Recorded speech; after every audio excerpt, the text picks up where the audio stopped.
అమ్మ ఉందని నమ్మిన వారికి కళ్ల ముందు కనిపించే దైవం అవుతుంది. లేదనుకునే అల్పులకి ఆమె కళ్ళు తెరిపిస్తుంది.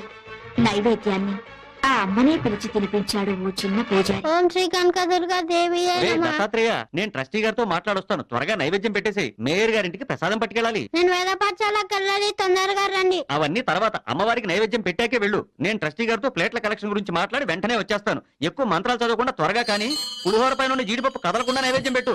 తినమ్మా తిను. నేను